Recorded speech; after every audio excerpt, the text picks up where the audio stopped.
along with Alia and Luke and their children, Zara and Rafi, Mariam and Adam and their children, Samir and Lala. We want to thank you for giving us a chance to be together and to offer our heartfelt sympathies, our tributes, and our gratitude for the privilege of knowing the remarkable woman who was Mansoura Hassan. I adored her, I always have, and I always will. With an unmitigated, unabashed enthusiasm and admiration. We shared a love of many things, including exotic foods, kavali, thorny jokes, serious art, and all things poetic and heroic. And of course, we both worshipped Imam Ali. We met when possible, stayed in touch via phone, email, text, carried on a consistently enjoyable, convivial, exciting, and a laughter-filled relationship.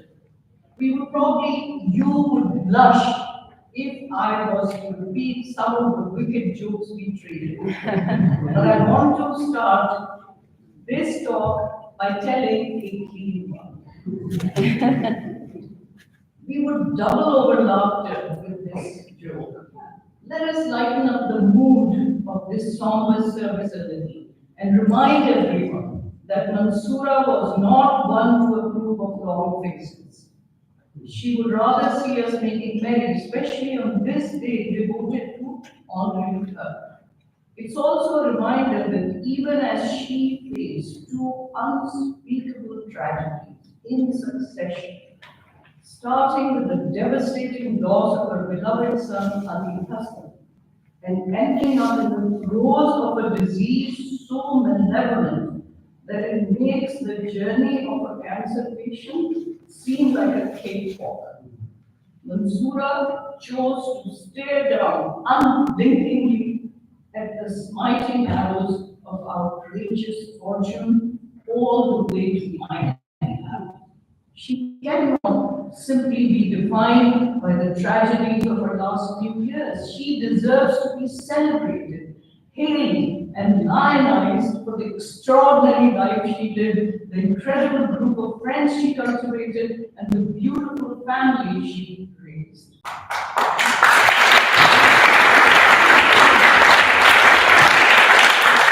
This joke is so stupid that it can only be classified as corny. We found it hysterically fun. So here goes. A bus full of 49 ugly men, I mean really ugly men, along with one very ugly woman on board, had a head-on collision and everyone died. When they arrived at the pearly gates, God granted them each one wish. He started with the men and saved the woman for the last. So the first man said, "Well, God, I want to be gorgeous." God said, "No problem." He snapped his fingers and it happened.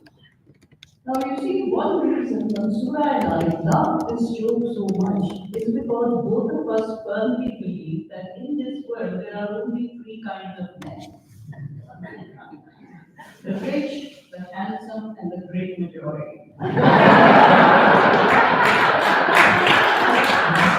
If you want to ask the great majority what they want to be, they all say handsome. Who said men don't have to go to the bank? Well, so no surprise that the first man said he wants to look gorgeous. Well, he was not in the wish. The second man, he looks at the first one, he goes, "Wow, God, my wish is also to be gorgeous." So God snaps his fingers and the second one becomes beautiful. And he goes down the list and all 49 of them end up with the same wish and they're all looking gorgeous. So now God turns to the woman. She's on the floor laughing hysterically. God said, "Well, what is your wish?" She can't even answer. She's so full of whatever laughter and merriment she's experiencing. Finally, she brings herself to say, "God, my wish is make them all ugly again."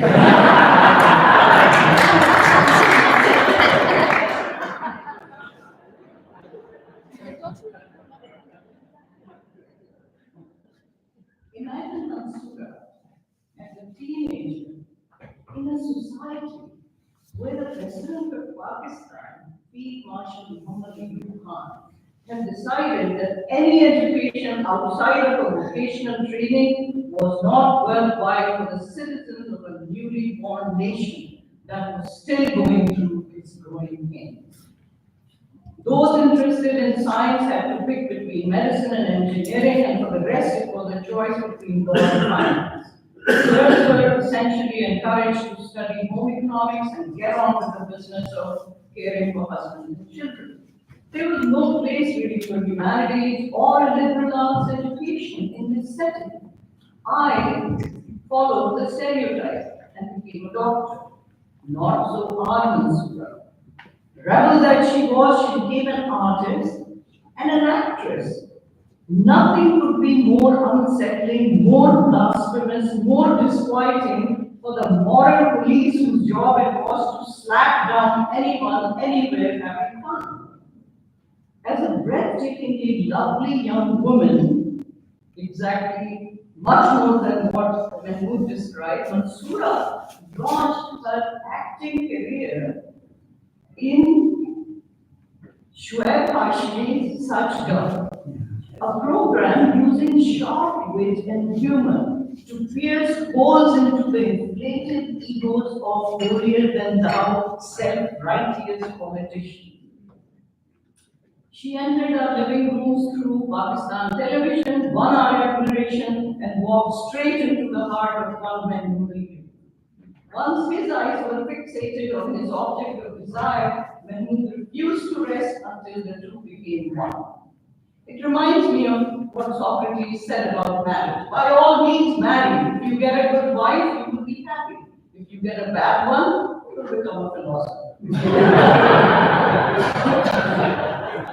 Clearly, Mahmood is no Socrates. Instead, he shined as a lifelong world banker, and wow, what a golden couple they made. Heads turned when they entered the room together. Mansoura followed Beyonce's advice from that song, Let Me Upgrade You. Her loving care upgraded Mahmood from just being a man to becoming the fully actualized human we adored with equal admiration. The beautiful children and grandchildren they managed to produce is what gave Mansoura the greatest joy until the end. And how lovingly the family cared for her when she needed them, upending their lives, crossing continents to be with her, a total inspiration for all of us. Mahmood's career led him out of Pakistan into newer pastures where Mansoura continued to polish what she had studied at the National College of Arts, Lahore, and later at Pratt Institute in New York, obtaining an MFA. This is the aspect of her life I wish to explore further now. I've entitled my tribute to Mansoura, A Portrait of the Artist as a Young Woman. Obviously, it follows the title of a novel by the Irish author James Joyce, regarded by my late friend and professor of English literature at Yale, Sarah Sweding, as the best novel in the English language, A Portrait of the Artist as a Young Man. The young protagonist in this novel rejects both a wild life of decadence and leisure, as well as the polar opposite, one dedicated to priesthood, after serially experiencing discontent with each. As he sat lost and confused at a beach, wondering what to do next, a young woman passed by. Her beauty was so overwhelming, so arresting, that it produced an epiphany in our hero, and he decided to spend the rest of his life trying to find an expression for that level of beauty. In Evgeny and Hegel, Pushkin calls it the genius of beauty. It is in this background that I ask the question of what moved Mansoura to dedicate her life to the arts despite growing up in a country that officially discouraged what they wisely called trivial pursuits. What is art? What is an artist? And what is the role of an artist in society? An African sage defined art thus: art shakes the trees and then all the monkeys fall out. Of course, art poets have replaced the monkey part with wise, Zaved, Nasir, Sheikh, Mullah, Pandit, priest, and well, you get the idea. So to begin with, art is an individual's perception and then expression of that perception and that experience rather than a group's collective experience. This places power in the hands of the individual, who can now crack open concrete, hardened, cemented dogma. Suddenly, what was certain becomes uncertain. The seminal danger here is that by questioning certainty, art injects ambiguity about subjects considered permanently settled. More importantly, art can become a medium to depict not only what is, but to imagine what could be, what should be. Even more critically, art can propagate these uncertainties, these doubts, by representing the other, the mistreated, the ignored, suppressed segment of society. Art and artists belong to the individual, the antithesis to group seeking globalization. This is, of course, potentially lethal, threatening to topple the world order given by the homogeneous, widespread popular consensus on conservative values. An artist's life is rarely, if ever, financially rewarding, and mostly lands them in trouble if they wish to serve as a voice of the oppressed. Given who our dear Mansoura was, this is precisely what she chose to do and how she chose to live. Dangerously, daringly, as an artist, she attempted to expose what has been swept under the rug by the powerful. Her themes predominantly revolved around the lives of women all around the world. I can cite dozens of her works to demonstrate her unflinching commitment to the cause, but I've chosen one. One that forced me literally to look at life from both sides now. I'm talking about Mansoura's work with Fatma Mernessi, a Moroccan feminist writer and author of one of my favorite books, Scheherazade Goes West. The Hassan Mernessi collaboration culminated in the illustration of the series titled The Harem Within, Fear of the Difference, where they proceeded to shatter the ethnocentric stereotypes society maintains towards women. The work provided a barometer to record and exhibit the pretenses, the false narratives, the double standards that have crept surreptitiously and insidiously into every aspect of our social fabric. The exhibition very titled, The Harem Within, is shocking enough by itself. Harem is an outside thing referring to a group of women associated with one man. What does the artist Mansoura mean by harem within? How cleverly we are roped into thinking harder just by looking at the title. But once you dive deeper, it becomes clear that what it is something more than the restrictions, the chains holding women back from the outside. The harem within refers to the constraints women place upon themselves by meekly accepting society's verdict, thanks to years of conditioning from within. Through artistic images and provocative words, Hassan and Mernessi systematically deconstruct and expose the inner anxieties, the gnawing fears, compelling women to think harder about themselves and the status quo they have accepted as their vocation. The harem in the hands of these artists became an effective and a powerful symbol of women's oppression by forcing women to shed the manacles, take off the blinders, and face the fears from outside and to take one more step out of the game.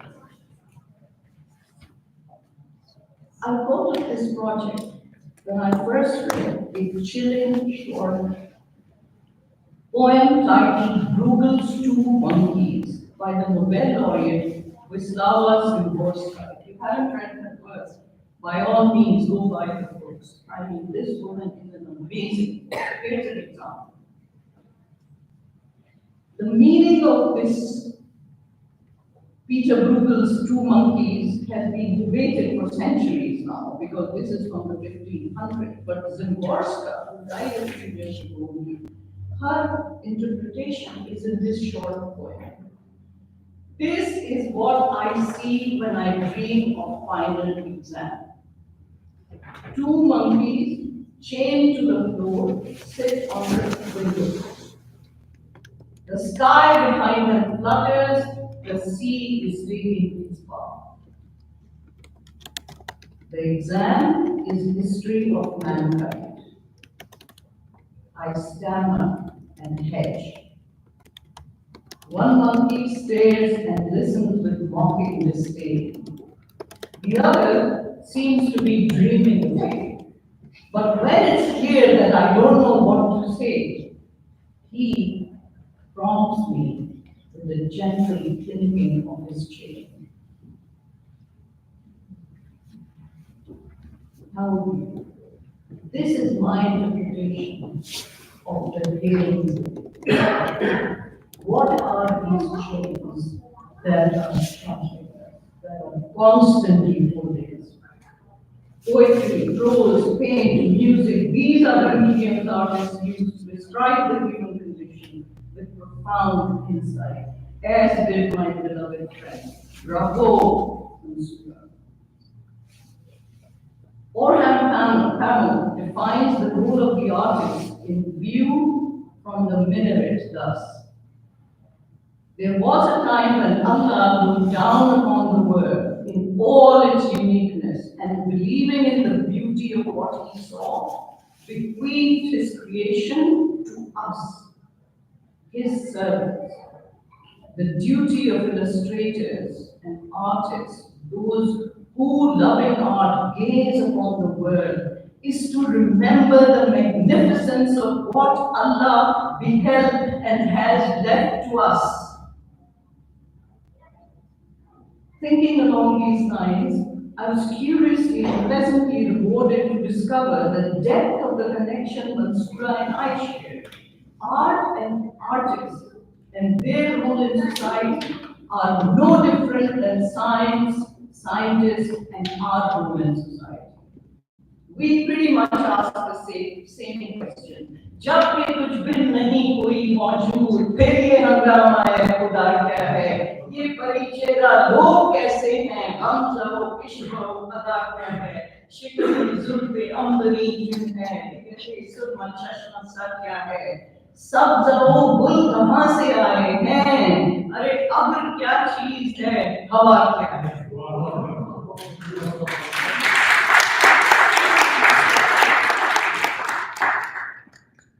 Sees things as they are in their present form and then imagines what lies beneath. Science does the same.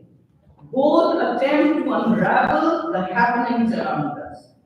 Both drill fearlessly through frozen opinions, falsified creeds. Both strive to separate truth from falsehood. Both struggle to articulate what is seen, what is experienced as precisely as possible, and then describe the unseen, the unheard, the unsaid. Both are obsessed with microscopic detail. Both experience the high from the thrill of discovery, the ecstasy of apprehension. The job of both is never to be done, because Ghalib eloquently articulates artists and scientists alike, something Mansoura and I obsess over independently in our own universes. Araish-e Jamal se farid nahi hanoos. It's such a gorgeous shape. Araish is embellishment. Jamal is beauty. The embellishment is never to be done. आराइशे Jamal से फारिग नहीं बनो. Why?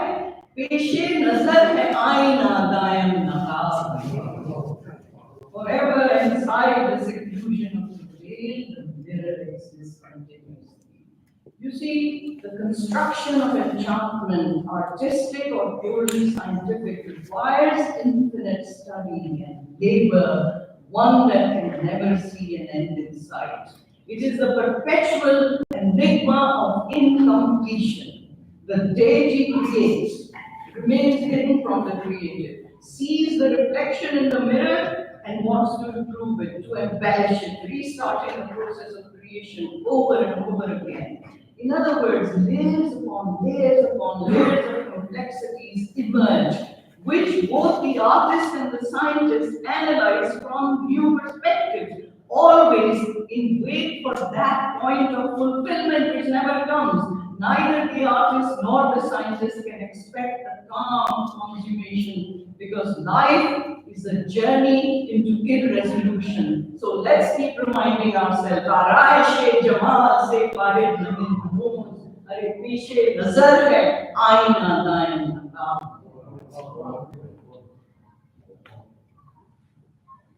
In the fall of 1999, I enrolled my 6-year-old daughter Scheherazade and me in a program introduced in Chicago called the Mother-Daughter Series. I was living in Chicago at the time. The idea was to expose little girls as early as possible to living legends who could serve as role models in later life. I figured if Scheherazade was old enough to master the intricacies of Pokemon and Super Mario Brothers, she was old enough to meet some of the women I considered my heroines. And if you paid enough money, you could also have tea with them, with a chance to interact personally. While all the women we met in this series were extraordinary, in some fashion or the other, I wish I could go through the list with you, but the one who left a lasting impression on both of us was Maya Angelou. She gave a stunning talk, weaving together stories, poetry, song, dance, jokes, serious lessons seamlessly and effortlessly. She strung them into a series of spontaneous and extemporaneous outbursts. What an experience! Then at tea time, little Scheherazade, 6-year-old, who had practiced this question with her father beforehand, asked Miss Angelou, "Miss Angelou, if there's one piece of advice you could give me, what would it be?" Miss Angelou immediately came down on her knees, held Shehrazad's little hands in hers, and said, "Listen, baby, people will forget what you say to them. People even forget what you do to them. But we will never forget how you make them feel." Scheherazade has never forgotten this advice, and I think she's the most sensitive parent as a result. Remember, this was a mother-daughter series, so next it was my turn to pose my question. I had freshly read Miss Angelou's deeply moving memoir of growing up in Missouri. I knew why age were saints. At the age of 8, Miss Angelou was sexually abused and raped by her mother's boyfriend, a man named Freeman. She told her brother, who went and told the family. Freeman was found guilty and jailed, but released after 1 week. 4 days after his release, he was found murdered, apparently by Miss Angelou's uncles. Miss Angelou became mute after this experience, refusing to speak for the next 5 years. Not one word passed through his lips for 5 years, believing that she was to be blamed for Freeman's death. I thought my voice killed him. I killed that man because I told his name. And then I thought I should never speak again because my voice can kill people. It was during this period of silence that Miss Angelou developed her extraordinary memory Her love for books and literature, especially poetry, and her ability to listen and observe the world around her. Remember, Beethoven wrote the great Ninth Symphony only when he had become completely deaf. And Proust produced the grandest piece, not just French literature, but I'm prepared to say, as a serious reader of Proust, in all of literature, his masterpiece in Seven of Lost Time, after locking himself up in a cork-lined room for 11 years.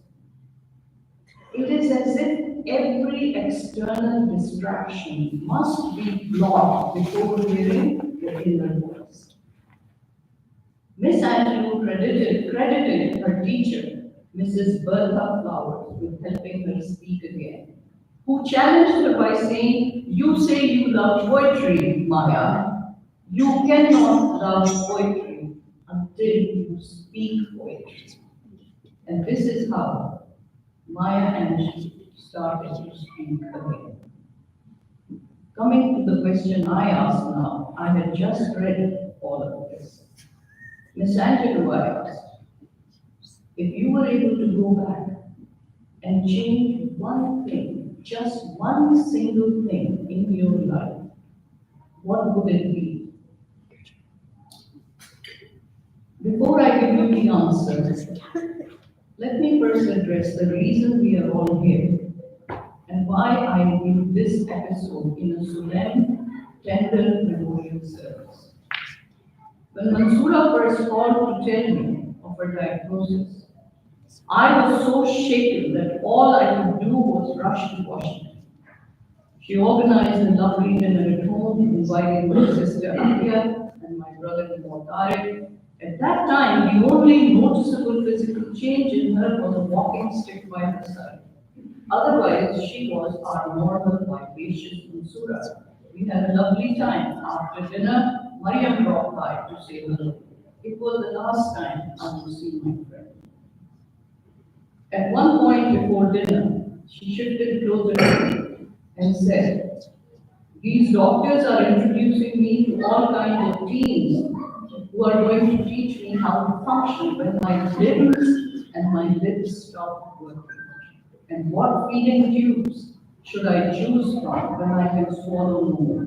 Yaar, I don't want to go through it all. I'd rather end my life voluntarily when the time comes." Then she asked me about assisted suicide, and we talked greatly about the logistics of which states in the US allow it and what the procedure is. Before we ended the conversation, she asked me if she could count on me for help in this area. As a friend who adored her, as well as a physician walking people through their terminal cancers all my life, how could I say no? She smiled wistfully when I acquiesced, and that is where we left. As her condition deteriorated, she never broached the subject with me again, although we remained in touch off and on. I periodically thought about why Mansoura did not call me. Because she did not, my respect for her has escalated ad infinitum. You see, that would have been the easy way out. That was not our Mansoura. She chose the harder way. Through the ghastly, grueling, punishing challenges, she stayed the course. The decision highlights what I call the nobility of endurance, and something uniquely human, yet so rare to see. An act of valor that does not go on your CV, an act that does not win you gold medals, yet something that angels dare not attempt. मकाम शौक तेरे कुत्सियों के बस का नहीं, अरे उन्हीं का काम है ये जिनके हौसले हैं सियार. I often think about what went through Mansoura's mind in those utterly silent days and nights. And this brings me back to the answer Ms. Maya Angelou gave me When I asked her the question about what is one thing she would change about her life if she could go back, she thought for a bit. And then she said, actually, Asra, it would have to be everything or nothing at all. Wow. What an insightful and profound response. Because you see, by changing one thing, Miss Angelou understood that it would mean changing everything that happened subsequently. The unintended consequences that would follow, especially the effect on the family. What is actual, what is now, makes possible what is to come. Events in our lives are all interconnected. Nothing occurs in isolation. The good and the bad coexist. A sober acceptance of the actual means not just rejecting the easy way out, but excludes regrets.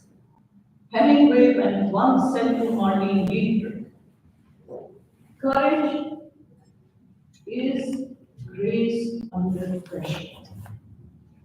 Our Mansoura showed sublime grace under the unspeakable pressures she faced just by the act of not taking the easy way out. We should all bend our heads, lower our eyes to show our reverence for the sheer anguish that she endured.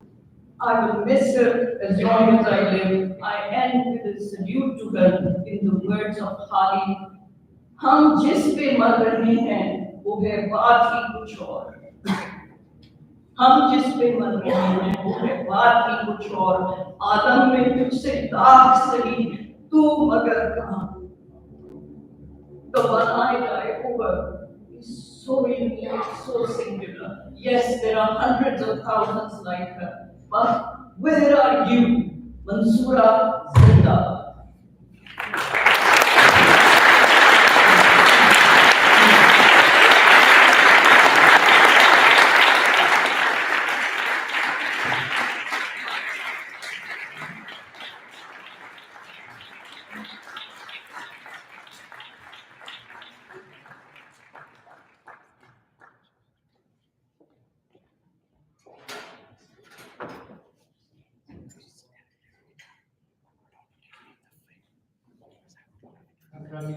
million for those wonderful eloquent. As many of you know, this event is being transmitted in different parts of the world. And then as I was speaking, I got a message from Istanbul, Turkey, asking, who is this eloquent, good-looking lady with short hair? Thank you. And now I have the distinct pleasure of introducing Humayun Khan and his ensemble, named Arwas Group, which literally means the flight of the soul. Humayun will introduce his musician colleagues. Here I'll just say a few words about Humayun's conception. Humayun, where are the musicians? Yes. Humayun is a widely hailed Afghan singer and composer, known for his brilliant performances as a virtuosic, vocalist, and harmonium player. He has developed a unique style which blends Persian poetry with Indo-Pakistan classical rhythms. He has performed on many recordings and soundtracks and in venues throughout the world, including Genoa, Italy, in Asila, Morocco, in Lahore, Pakistan, the Kennedy Center, the Brooklyn Academy of Music, and the National Cathedral in Washington, D.C. As an advocate of cultural understanding through music, Humayun regularly collaborates with world musicians such as Peter Yarrow, Douglas Como, and Howard Levy, whose improvisational skills cross between worlds of Eastern and Western traditions. Humayun has very kindly agreed to play for us 4 pieces. The first one is from the world famous Masnadi of Maulana Rumi, which says, "Listen to the flute. Bishno ne chun hikayat az judai how shikayat." Listen to the flute, what story it is trying to tell us. It is complaining about separation from its place where it was born, because the reeds have been cut and made the flute. So this is the first piece that Humayun will be playing with his colleagues. The second is a rag Puriya the Nasri, which is a transition rag for transition from day to night, or indeed from this life to the next. The third is a celebratory piece sung beautifully originally by Yusuf Fatih Allahu, which is very emotional, uplifting, and praising God. And finally, another piece from Maulana Rumi to wrap up the performance. And with that, I hand it over to Muhammad.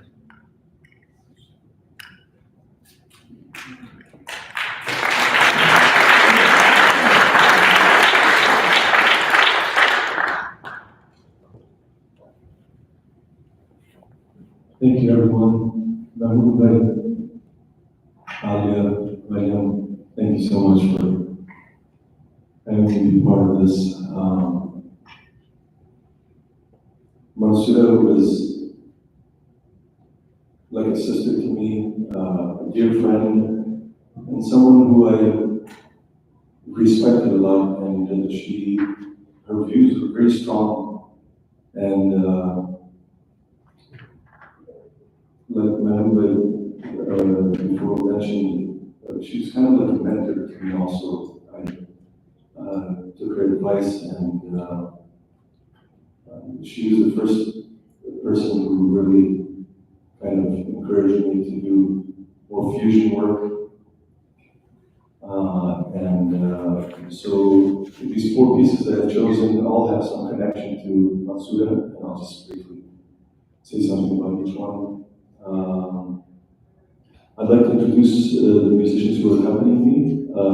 Brian Falkowski on clarinet and soprano sax. John Rubenhorst on flute, Western flute, as well as Indian bansuri.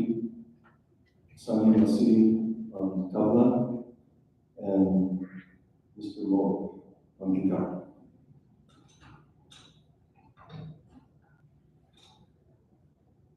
One second.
And this one classical piece, I'd like to invite Himanshu to accompany me on tabla.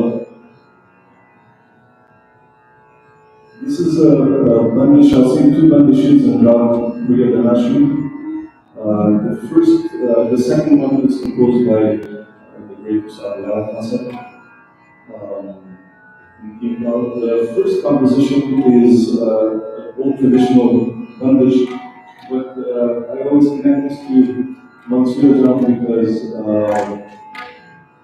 I was in Pakistan in 1980 in Lahore, and I was taking classes with Ustad Fateh Master, and she attended one of those classes, and Ustad Fateh Master knew her family, and sort of knew that she was an artist and very beautiful. So he was very inspired that day he taught me this Spanish Sultan Arman Nizam.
لا شريك له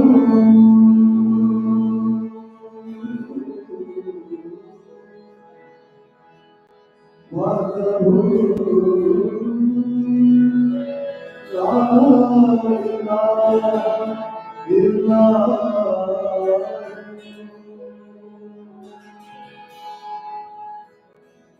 तेरी नाम से हर इब्तिदा है तेरी नाम हर इंतहा है तेरी हमदो सना अल्हम्दुलिल्लाह कि तू मेरे मोहम्मद का खुदा है Allahu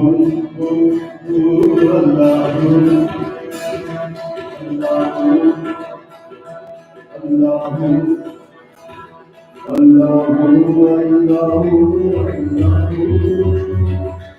Allahu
In Mansoura right now because when I used to sing at Megananti's house, someone would just ask for something, for me to sing something, and then Mansoura, she knew what I sang, so she said, "No, he's not going to sing this," and then she said, "Sing this." So I wonder what she would say right now. Hopefully, I think she'd be happy. yeah. Mansoura said something very beautiful to me in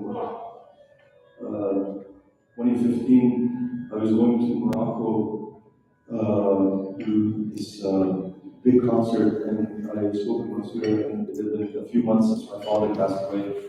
And I said, Mansoura, I'm very nervous, and I hadn't practiced music for a long time, and I'm just getting back to it. And so she boosted my confidence, you're going to be fine. And I said, I wish, I performed in this huge concert, 30,000 people. I wish my father was there. And when your father was alive, whenever you perform someplace, you have to physically be there. But now, wherever you perform in the world, your father is with you. So I feel Mansoura is with us right now. Very much in your presence. And we'll conclude with this song, which I was working on. Mansoura had heard the beginning version of it, but then later on I added Maya Angelou, Rumi's poetry to it. So she hadn't heard that yet. But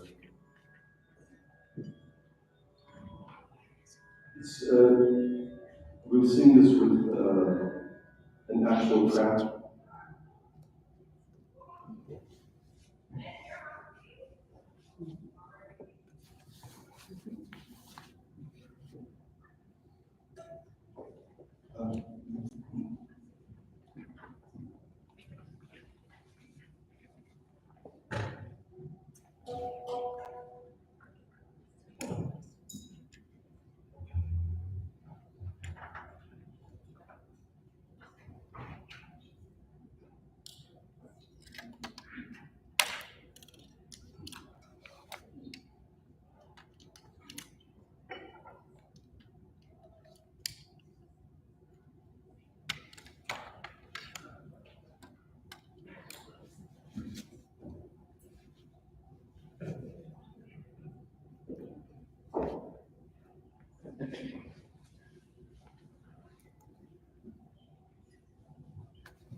protein shakes do to your body.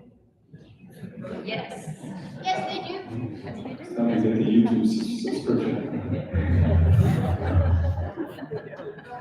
Smear it with the comedian.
This is like a secret, so if you understand, repeat the words after me.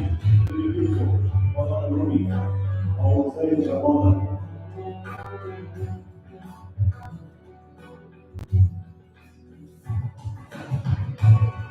Allah say Jabana.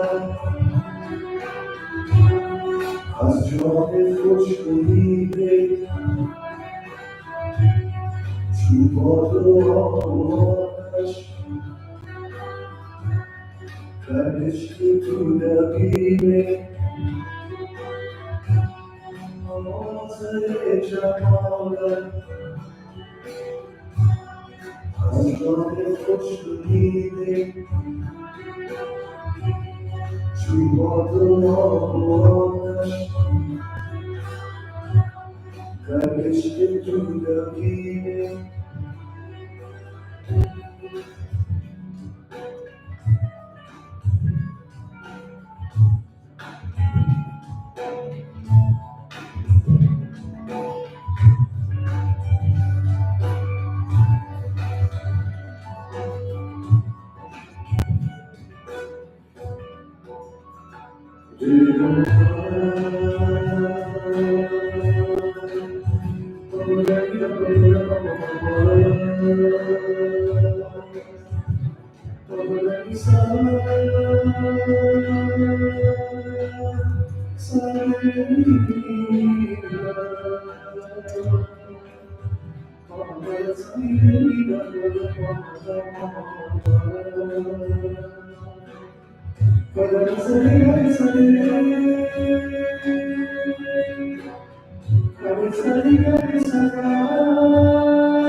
Thank you.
Thank you.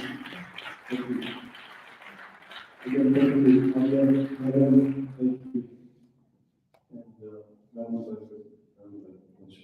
thank you. Maya, thanks a million for an absolutely wonderful visit to you and to all your colleagues. You did a wonderful job. Thank you so much. And you're the Mansoor of the present. Absolutely.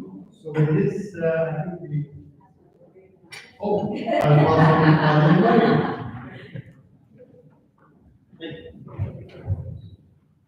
Extremely briefly, but Mariam and I would love to extend our heartfelt thanks to all of you for being here.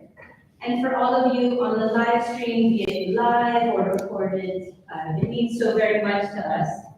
As you all know, in the spirit of Mansura, it was never farewell, it was always until next time. So I think that thanks to the beautiful words of Dr. Azra and the gorgeous music by our dear Mayan, I think we're feeling joyous right now and not down in the dumps. I think we're ready to keep embracing our mother spirit.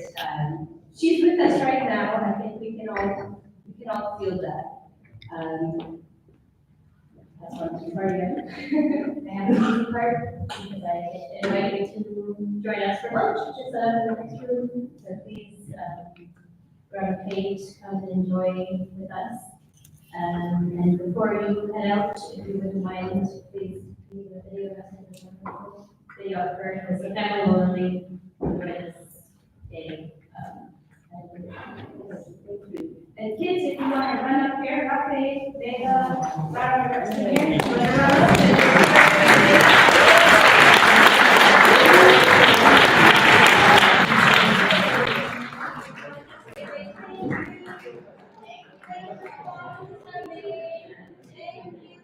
you, and let's eat.